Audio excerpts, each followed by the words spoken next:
Cable ತಗೋಣ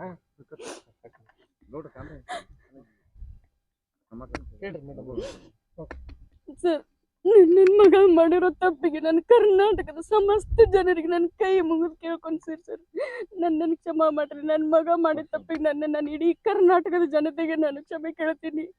ಹಾಗೆ ನೇಹಾಳ ತಂದೆ ತಾಯಿಯಲ್ಲಿಯೂ ಕೂಡ ನಾನು ಕ್ಷಮೆ ಕೇಳ್ತೀನಿ ಸರ್. ಅದು ನನ್ನ ಮಗಳು ಇದ್ದಂಗೆ ಸರ್. ಅದು ಮಗು ನನ್ನ ಮಗಳು ಬೇರೆ ಅಲ್ಲ, ಆ ಮಗು ಬೇರೆ ಅಲ್ಲ ಸರ್. ನನಗೆ ಅವಳ ತಂದೆ ತಾಯಿಗೆ ಎಷ್ಟು ದುಃಖ ಆಗಿದೆಯೋ ಅಷ್ಟೇ ದುಃಖ ನನಗೂ ಆಗಿದೆ ಸರ್, ನನಗೆ ಮಗುವಿಗೋಸ್ಕರ.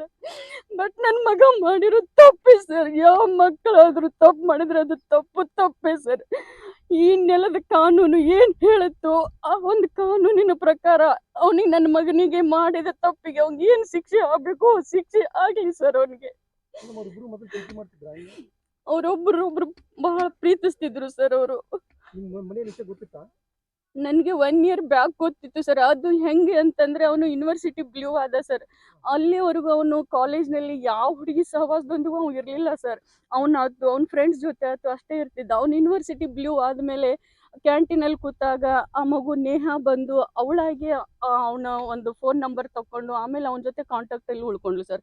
ಆಮೇಲೆ ಅವನು ಅಲ್ಲಲ್ಲಿ ಎಲ್ಲ ಕಡೆ ಸನ್ಮಾನ ಆಯಿತು ಸರ್. ಅವನಿಗೆ ಜಿಮ್ ಬಾಡಿ ಬಿಲ್ಡ್ರಲ್ಲೇ ಅವನಿಗೆ ಇದು ಆದ ಸರ್. ಅವ್ನು ಯೂನಿವರ್ಸಿಟಿ ಬ್ಲೂ ಆದಮೇಲೆ ಅವ್ನಿಗೆಲ್ಲ ಕಡೆ ಸನ್ಮಾನ ಆದಮೇಲೆ ನನ್ನ ಮಗ ನನ್ನ ಮನೆಗೆ ಬಂದು, ಮಮ್ಮಿ ನನಗೆ ಎಲ್ಲ ಹುಡುಗಿಯರು ನನ್ನ ಫ್ಯಾನ್ಸ್ ಆಗಿಬಿಟ್ಟಿದ್ದಾರೆ. ನಾನು ಯಾರೊಬ್ಬರ ಜೊತೆನೂ ಮಾತಾಡ್ತಿರ್ಲಿಲ್ಲ. ಬಟ್ ನನ್ನ ಹುಡುಗಿಯರು ಬಂದು ನನ್ನ ಹತ್ರ ಬಂದು ನನ್ನ ಕಡೆ ನನ್ನ ನಂಬರ್ ಕೇಳಿ ನಾನು ಕಾಲ್ ಮಾಡ್ತಿದ್ದಾರೆ. ಅದರಲ್ಲಿ ನೇಹ ಅನ್ನೋ ಹುಡುಗಿ ನಾನು ತುಂಬ ಹಚ್ಕೊಂಡ್ಬಿಟ್ಟಿದ್ದಾಳೆ. ನನ್ನ ಭಾಳ ಲೈಕ್ ಮಾಡ್ತಾಳೆ ಮಮ್ಮಿ. ಅವಳು ನನ್ನ ಲವ್ ಮಾಡ್ತಾಳೆ. ಬೇಡಪ್ಪ, ಬೇಡ ಲವ್ ಅದು ಏನು ಬೇಡಪ್ಪ. ನೀನು ಕಲಿತಾ ಇದ್ದೀಯಾ, ನೀನು ಜಾಣ ಇದೆಯಾ, ಒಳ್ಳೆ ಒಂದು IAS ಕೋರ್ಸ್ ನಾನು ಕಲಿಸ್ಬೇಕು ಅವನಿಗೆ ಅನ್ನೋ ಆಸೆ ಇತ್ತು ಸರ್. ಅವ್ನು ಭಾಳ ಬ್ರಿಲಿಯಂಟ್ ಇದ್ದ.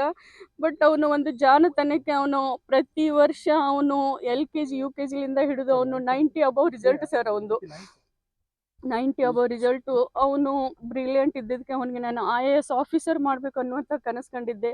ಬಟ್ ಈ ಲವ್ ಫೀಲ್ಡಲ್ಲಿ ಬಿದ್ದು ಅವನು ಸ್ವಲ್ಪ ಎಜುಕೇಷನಲ್ಲಿ ಹಿಂದೆ ಬಿದ್ದ ಸರ್. ಅವನು ನೇಹ ಹುಡುಗಿ ಸರ್. ಅವರಿಬ್ಬರು ಇಲ್ಲ ಸರ್, ಲವ್ ಇತ್ತು ಅವರಲ್ಲಿ, ಇಬ್ಬರಲ್ಲಿಯೂ ಲವ್ ಇತ್ತು ಸರ್. ಒನ್ ಸೈಡ್ ಲವ್ ಅಂತೂ ಅಲ್ವೇ ಅಲ್ಲ ಸರ್. ಅವನಾಗೆ ಯಾವ ಹುಡುಗಿ ಜೊತೆನೂ ಅವನಾಗೆ ಮಾತಾಡ್ತಿರ್ಲಿಲ್ಲ ಸರ್. ಆ ಹುಡುಗಿನೇ ಬಂದು ಮಾತಾಡ್ತಿದ್ರು. ಬಟ್ ಆ ಹುಡುಗಿನೂ ತುಂಬಾ ಒಳ್ಳೆ ಹುಡುಗಿನೇ ಸರ್. ಅವರು ಬಾಬಾ ಹಾ, ಅವರಿಬ್ರು ಮದುವೆ ಆಗ್ತೀನಿ ಅಂತಂದಿದ್ರು ಸರ್. ಈಗ ಏನು ಅಂತೀರಿ ಮುಂದೀಗ ಹಿಂಗಾತಲ್ಲ ಎಲ್ಲ ಘಟನೆ? ಏನು ಮಾಡಿ ಏನು ಶಿಕ್ಷೆ ಆಗ್ಬೇಕಂತ ಬೇಡ? ಶಿಕ್ಷೆ ಆಗ್ಬೇಕು ಸರ್ ಅವನಿಗೆ. ಅವ್ನು ತಪ್ಪು ಮಾಡಿದಾನಲ್ಲ ಸರ್. ತಪ್ಪು ಮಾಡಿದವ್ರು ಶಿಕ್ಷೆ ಆಗ್ಲೇಬೇಕು. ನಾನು 100 ಮಕ್ಕಳಿಗೆ ನಾನು ಶಿಕ್ಷೆ ಕೊಡ್ತೀನಿ ಸರ್. ಇವಾಗ ನನ್ನ ಮಗ ತಪ್ಪು ಮಾಡಿದಾನಂದ್ರೆ ಅದು ತಪ್ಪೇ ಅಲ್ವಾ ಸರ್? ಅವನಿಗೆ ಕಾನೂನಿನ ಪ್ರಕಾರ ನಮ್ಮ ಘನ ಸರ್ಕಾರ ಅವನಿಗೆ ಏನು ಶಿಕ್ಷೆ ಕೊಡಬೇಕು ಅವನಿಗೆ ಶಿಕ್ಷೆ ಅನುಭವಿಸ್ಲಿ ಸರ್ ಅವನು.